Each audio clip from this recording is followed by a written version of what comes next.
ዞም ማግኘት አለብን ብሏል። መልክ ተሰማኛለህ? ልጅ ላይ አንድ ነገር ይደርስና ቆዳን ነው መገፍል። ተባባል። አንተ ራሱ ሲጀምር ማን ስራውን አምጣል። በሱ ከቀጠለ ይኸውልህ ለአንተም ለልጅ ማስጌ ነው የሚሆነው። አይመለሱ ጨካኝ ናቸው። አንድ መፍትሄ ካልሆነ ምንድን ነው ማድረግ የምንችለው? እማዬ ተውት እናንተ። ለሁሉም እኔ መስታረጅለታለሁ። እናንተ ብቻ ዝም ብላችሁ ሰርጉ ላይ አተኩሩ። አንቺ የለሽበት ሰርግ ያለሽ የዚህ ቤት ሰላም እኮ መመለስ እንዳለበት ለዳዲ ነግሬው ነበር። ይህን ጉዳይ እኔ እንዳለ ይኩን እንፈተዋል። መጣስ ወደ ስትሄድ ነው? አይ እዚሁ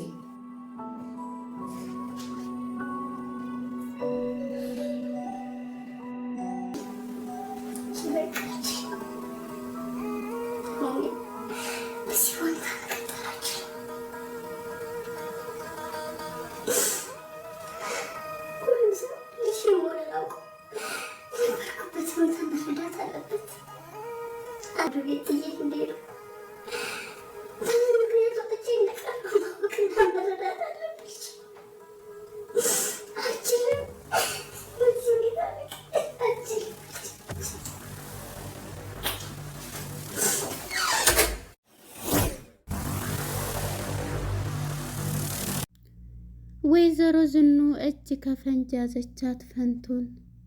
የናሆምንን ፎቶ ይዛ እያለቀሰች በነበረ ሰዓት እየጠረጠርኩት እውነትም ነው በማለት በሩን ከፍታ ግብት ስትልባት ፈንቱ የምትሆነው ቅጡ ጠፋት። እዛው እያለቀሰኝ የናሆምን ፎቶ ይዛ በእርግጥም ሁለቱም አቶ ለይኩንም ወይዘሮ ዝናሽም ማለት ነው ሁሉንም ነገር አውቀዋል ማለት ነው። በጣም ይገርማል። አቶ በሰንበት ልጄን አንዲት ነገር እንዲደርስበት አልፈልግም በማለት አጋቾችን እንዳይነኩት ብሎ ለጓደኛው ለታሳሪው ነገሩ። በዚህም የተነሳ በጣም ተደናገጠ። አምራንና ዶክተር ፋኑኤል ተጣመሩ። አምራን አሁን ላይ ከዳጊም ጋር ከዶክተር ፋኑኤልም ጋር ተወዳጅ ሆናለች። የድሮዋ አምራን ቀብራ የአሁኒቱ አምራን ተነስታለች። ዶክተር ፋኑኤልም የሚስቴን ፊዚካልሽ እንዳለ ባለቤቴን ትመስያለሽ በማለት የወደዳትና የሚስቱን እይታ እሷ ላይ አድርጓል። ዳግም ሲነሳ ያለበትን ማወቅ አቃተው። ሁለታቸውም ከመኝታ ቤት ተገናኙ። ማን ነው እዚህ ያመጣኝ በማለት ዳግምም በጣም ተበሳጨ። ሰላም ጤና ይስጥልን ውድና የተከበራችሁ የቻናሌ ቤተሰቦች እንኳን ወደ ቻናል በሰላም መጣችሁ። ኑሃሚን የተሰኘው ክፍል 111 ተለቀቀ። ወደ ክፍል 110 ስንመለስ እንግዲህ ዳጊና አምራን በስካር መንፈሱ ነው። ሁለታቸውም ሰክረው ነበረ። በዚህ የተነሳ እንግዲህ የተከራየላት ቤት ነበረና ዳጊ ከዛ ቤት ነበረ በመኪና በአንድ ላይ ሄደው ያደሩት ማለት ነው። ሁለቱም ጧት ላይ ሲነሱ ሁለቱም ያሉበትን አያውቁም። እሱም እንዴት እዚህ መጣሁ እያለ ራሱን ሁለታቸውም ተፋፍረው ነበረ ቁጭ ያሉት። በጣም ብርድ ልብሳቸውን እንደለበሱ ያልጋ ልብስ ማለት ነው። በመጨረሻ ውጭልኝ ልብሴ ልልበስ፣ እንዴ አንተ ውጣልኝ እኔም ልልበስ ልቀይር እያለች ነበርና እንግዲህ እሱም ታፍራለህ እንዴ እያለችው ነበረ። እንዴ አሁኒቱ አምራን እያለች እንግዲህ አምራንም እርግዝናውስ እያለችው ነበር። በጣም ይደነቀጣልና ይሄ ሚስጥር በእኔና ባንቺ ውስጥ ብቻ መሆን አለበት እያላት ነበረ።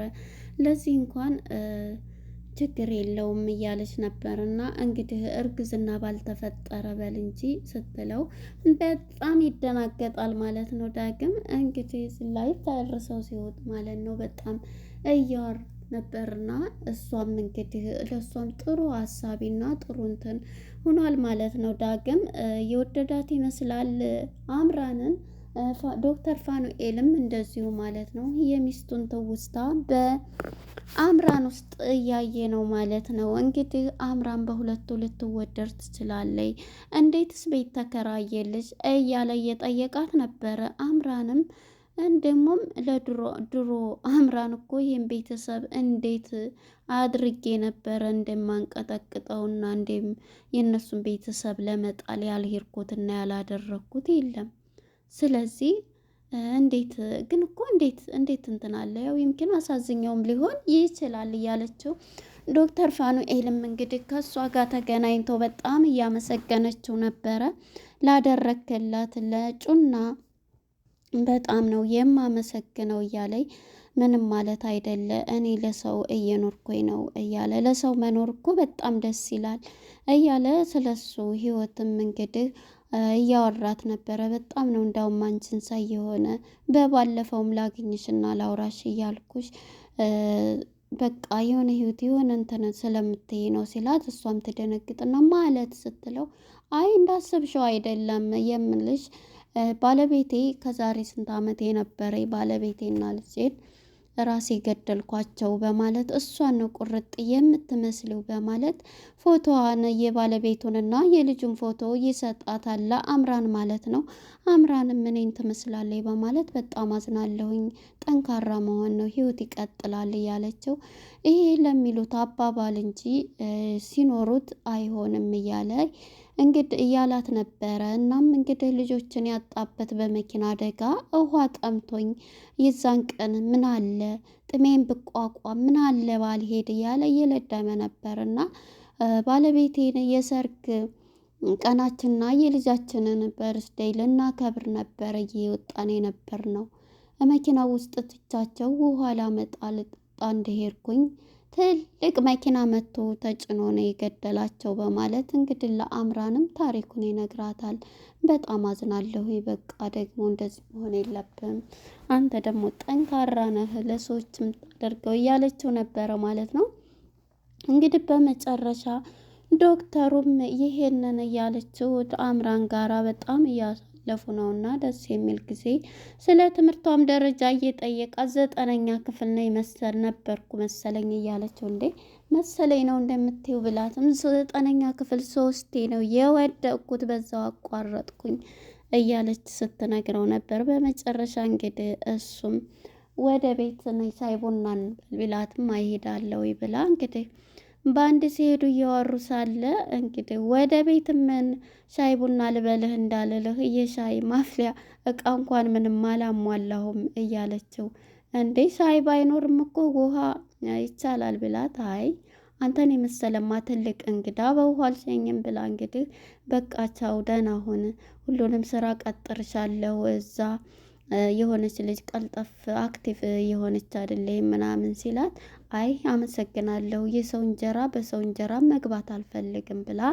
እንግዲህ አምራን ይሄን መልስ ስትሰጠው እሱም አይ ለዛ አይደለም እሷን ሌላ ስራ ከዛ ደግሞ አንቺ እዛ ትገቢና በቃ ጥሩ ተከፋይ ደሞዝተኛ ትሆኛለች ሲላት፣ እሺ አስቤበት በማለት እንግዲህ ሄዳለች። ዳጊም እዚህ ቦታ ላይ ስራ ለምን አሰሪም ብሎ ዳግም በእርግጥም ስራ ወደሱ እንድትሰራም ቀጥርሻለሁኝ እያላት እዛ ናሆምም ኑሃሜንም እያሉ እዛ ነው የምቀጥረኝ እያለችው ነበር። እንግዲህ የአምራን ህይወት እየተስተካከለ ይመስላል ማለት ነው።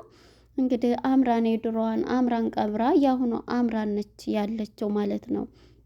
እንግዲህ ይህንን እያሉ ወደ አቶ በሰንበት ጋር ስንመጣ በሰንበት እና ጓደኛዋ አሁን ላይ በጣም እንትን እያሉ ነው። ይሄ ነገር ቢቀርብን ወይም እያለው ነበር። የምን መቅረን ነው? ያንተ ልጅ ምን አይነት ነው የሚታገተው? የለይኩን ልጅ ምን አይነት ነው እያለ ስለሱም ሲጠይቀው እንደገና ፍርሃት ለቆበታል በሰንበትና እኔ ቢቀር እኔ በልጄ ላይ አንድ ነገር እንዳይሆን እንደውም ይቅር እንዴ ግዴታ ነው እንዴ እኛ እኮ ነን የፈለግነው ስለዚህ ቢቀርስ እያለው ነበር። እንዴ ሰዎቹም አንተ እንትን በሉ እጃቸው ረጅም ነው አለ ማን እንትን በሉ አሏችሁ ነው የሚለው። ስለዚህ አሁን ልጅህ ምን አይነት ነው እያለ እየነገረው በጣም ተጨንቋል ማለት ነው። በሰንበት እንግዲህ ልጄ የነክ ነው ልጄ ላይ አንድ ነገር ቢደረግ ቆዳህን እገፋዋለሁ እያለ ጓደኛውን እያስፈራራ ይገኛል። ወደ ወይዘሮ ዝኑና ወደ ፈንቱ ጋር ስንመጣ ፈንቱና ወይዘሮ ዝኑ እንግዲህ አሁን ላይ በጣም እንትን እያሉ ነው። እየጠየቀቻት ነበር። ይህን ጥያቄ ዝናሽ ለምንድን ነው የምትጠይቂኝ ደጋግመሽ ብትላትም ማወቅ ስላለብኝ የቤት ተቆርጧል። ስለዚህ ማወቅ ስላለብኝ በቃ የምትፈልጊውን ሁሉ እንስጥሽና ከዚህ ቤት ሂጂ ስትላትም እኔ ለምንድን ነው ምን አደረኩኝ? እኔ እኮ ሰውነቴን ነው የሰጠሁት ለኤም እያለች ነው። ታዲያ እሱማ ሰጥተሻል፣ ስለዚህ ብርም የፈለግሽውን እናድርግልሽ ስትባል እሷም ይሄንንማ አልፈልግም፣ ይሄ ፈጣሪ እንትን ያለኝ ነው እያለች ነበረ። እና ምንድን ነው ከዚህ ቤት እንትን የምትይው እያለች ዝኑም እንግዲህ ከፈንቱ ጋር ጭቅጭቅ ገብታለች ማለት ነው። ፈንቱም እንግዲህ ክላሷ ሄዳ መውጣት አቅቷታል። ዝኑም አኩርፋለች ማለት ነው። እንግዲህ ዳግምና ናሆምም እንግዲህ እናታች እያወሩ ሁለቱ ሳለ ሰራተኛዋ እንግዲህ ሽቶ ማለት ነው ከገጠር መታለች ከነ ዳግም ጋር ማለት ነው። እዛው ቤት ለሰራተኝነት እንግዲህ ሰራተኛ ከመጣ እንደ ወዳ ነው እንዴት ትሄድ እያሉ ነበረ። እነሱም እንዴ ወይኛ ቤቱን አንለቅላት እያለ ነበር ዳግም ማለት ነው። በመጨረሻ እንግዲህ ሽቶም መታ የዛ ቤት ሰራተኛ ሆናለች። እንግዲህ ፈንቱም መታ ያለማመደቻ ምን አዲስ አለ እንዴት ነው እንደዚህ እያለኝ ከድንገት ወይዘሮ ዝኑ ትመጣና ምንድን ነው የምትሰሩት ምንድን ነው እያለቻት ከዛ ታስጠነቅቃታለች። አይ እሺ ምንድን ነው እያለኝ እንግዲህ ሽቶም ማለት ነው አንቺ እኛን የምንልሽን ሰው እየመረጥሽ እንትን በይ የምንልሽን መስራትና ሰው ደግሞ እንደዚህ የሚልሽን አትስሚ እንደዚህ እያለች ከወይዘሮ ፈንቱ ጋር ስላቆመች አብራት ቆማ ስላየቻት ዝኑ በጣም ትናደዳለች ማለት ነው። እና እሺ በቃ ትዬ ይቅርታ ብላ ማነች ሽታ ማለት ነው ሽቶ ስራዋን ትቀጥላለች። እንዴ ምን አይነት ነው ለልጃቸው እንትን የሰጠች አይደል እንዴ? ታዲያ ለምንድን ነው በዚህ አይነት የምታያት ብላ ሽቶም ጥያቄ ሆኖባታል። ቤታቸው እኮ የሰርግ ቤት አይመስልም እያለ እንግዲህ ዳግምና ናሆም በአንድ እንደሆኑ ትሄድና ሰላምታ ትሰጣቸዋለች። ሽቶ እንግዲህ እንዴት ነሽ እንዴት ነው እያለች በጣም ደህና ነኝ እያለች እንግዲህ ሽቶ ከዳጊ ጋር ያልተገናኘች ለእኔ ሰፕራይዝ ነው የሆንሽው እያላት ነበረ። እንግዲህ ዳጊ ደግሞ ናሆምን እና አምራንን ማነው ወንድ አጥር ገጠር ሂዷል ሲባል እንዴ ኑሃሜም እኮ ሄዳለች እዛስ ቢያግታት እያለ እንደዛ አይመስለኝም ይቅርታ ሊጠይቅ ነው የመጣው፣ ግን በእርግጥ ልታገባ ነው ስንለው ስሜታዊ ሆኖ በጣም እየተናደደም ነበር ብሎ ዳግምም ሲነግረው ነበረ። እንግዲህ ሽቶም መታ ሁሉንም ነገር ተረጋጋ፣ እየቀና እኮ ነው ተረጋጋ እያለችው ነበር። እንግዲህ በእሷ የተነሳ በፈንቱ የተነሳ ናሆምና ኑሃሜም ተጣልተዋል ማለት ነው። እና ይሄን እያለ እንግዲህ እሱም እናቱ መሆኑን ስታቅ ለምንድን ነው ማየ እያላት ነበረ። አይ ምንም የዚች ሴትዮ ስራ ነዋ አልሄዳለች እኮ እያለ በቃ እኔ እኮ እሱ ነው እያለ እንግዲህ እየተበሳጨ ይገኛል። ናሆም እናትህ ስትሆን ምን ልትል ይሆን?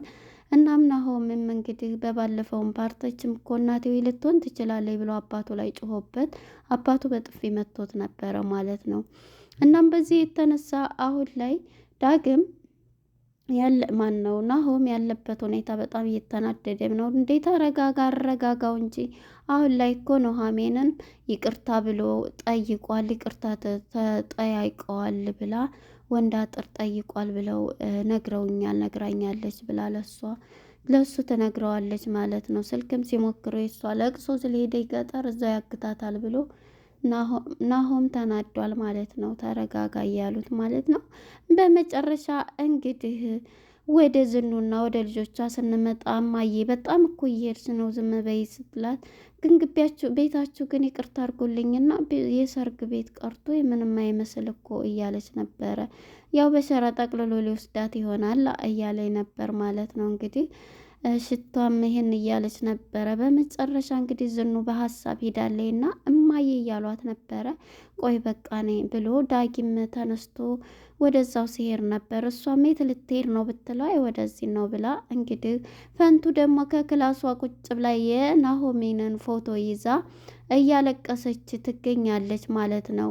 እያለቀሰ ልጄ እንዴት ሊያድርገው እኔ ጥዬ ሄድኩብህንስ እንዴትስ ልንገርህ እንዴትስ እያለ ያው የሆነ የገጠማትን ራሷ እያወራች እያለቀሰች ትገኛለች ማለት ነው። ፋንቱ እንግዲህ ከድንገት ዝኑ እየተከታተለቻት ነውና ዝኑ በሯን ክፍት አርጋ ስገባበት ያን ፎቶ ይዛ እያለቀሰች ነበር እየሳመችው።